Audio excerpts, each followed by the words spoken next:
Hi, welcome to another episode of The Scoop Today.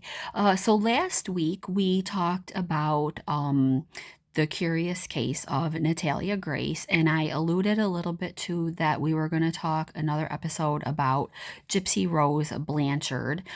So here we are today to talk about Gypsy and her case, and kind of I'll give a little brief history and talk about like what I've seen that she's up to today. So she's currently 32 years old. If you've never heard of her before, I would encourage you to type her name into your search engine. I mean, she'll pop right up.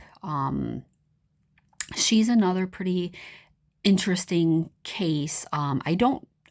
I personally don't think that she's quite as interesting as Natalia Grace is, but still kind of interesting nonetheless.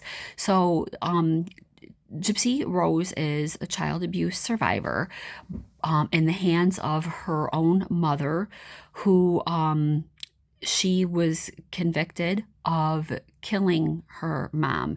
Now, she's not the one who did the killing.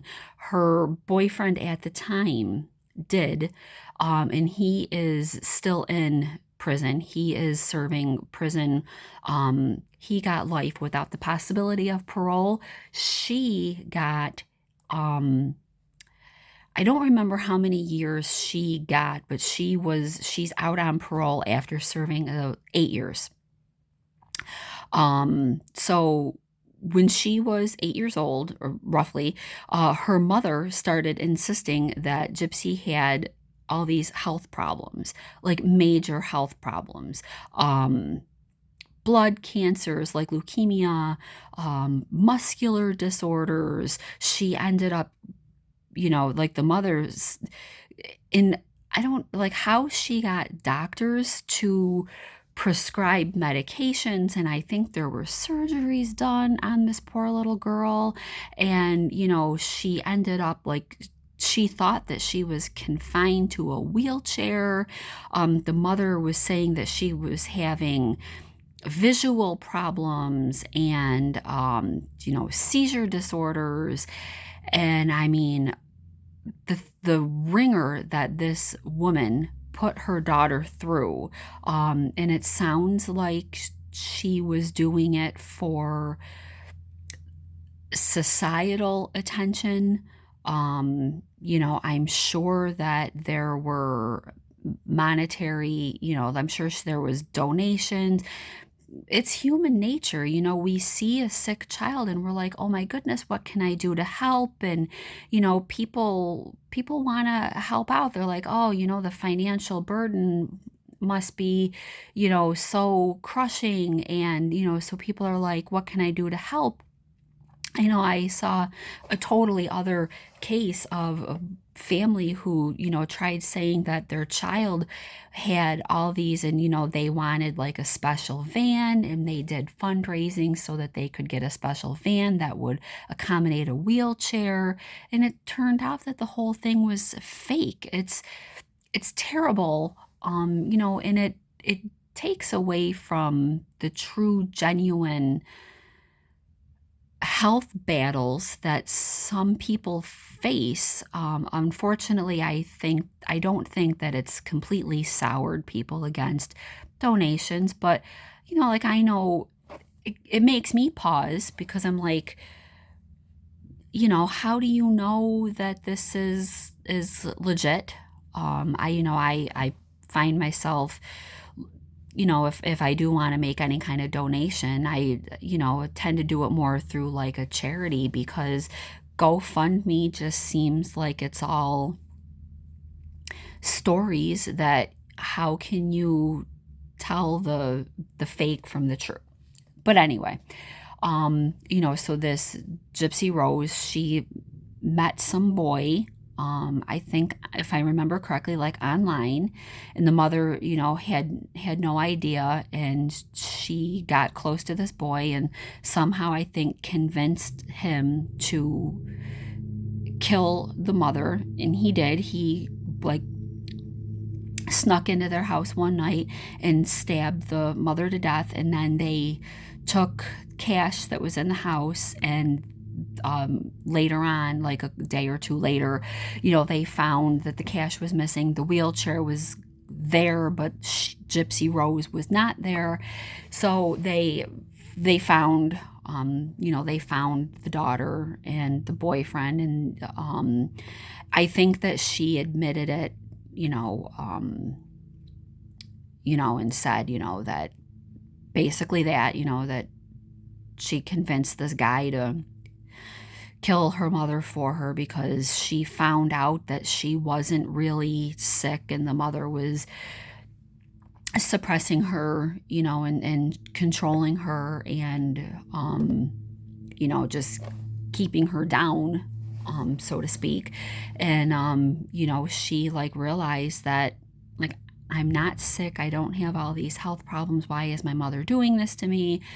So in order to break free from the control that her mother had for her, she apparently felt that killing her mom was the only way that she would get out from underneath the thumb of a controlling mother. So with Gypsy Rose, like I said, she went to prison. She met some other guy somehow online, and they got married while she was still in prison, but that didn't last. I think within 3 to 6 months after she got out of prison, she ended up getting divorced from this guy, and now she's moved on to some other guy. And I mean, she deserves to have a life. It's one of those things you can kind of see. I think she probably didn't think that she was ever going to get out from underneath the hands of her abuser, so she arranged, and I mean, unfortunately, it was her own mother, but, I guess you can kind of see, in a way, she went to prison, so she did she get enough of a sentence, and she did orchestrate the murder of her mother. The guy that did it, like I said, he's life in prison without the possibility of parole. They were both young. Be interesting to hear what he thinks of her being out and married and divorced and on to somebody else, and how did he get suckered into doing this. And so there's a Lifetime series that's out. It's called Prison Confessions. It's a docu-series, and apparently she is, they did a bunch of interviews with her, and she's glad to have done it so that she can put the truth out there. The truth as she sees it, I'm sure. There have been other TV shows and interviews with her. If you are interested in true crime, and whether you've heard of her or not, might be something that you want to check out, if that's your, if that's the kind of thing that you're into. I enjoy true crime. I read a lot of true crime books, and I'm always just interested in, kind of what makes people tick, and what drives people to do the things that they do. So I plan on watching this Prison Confessions docu-series, just because, it is a little something that I find to be interesting. Do you?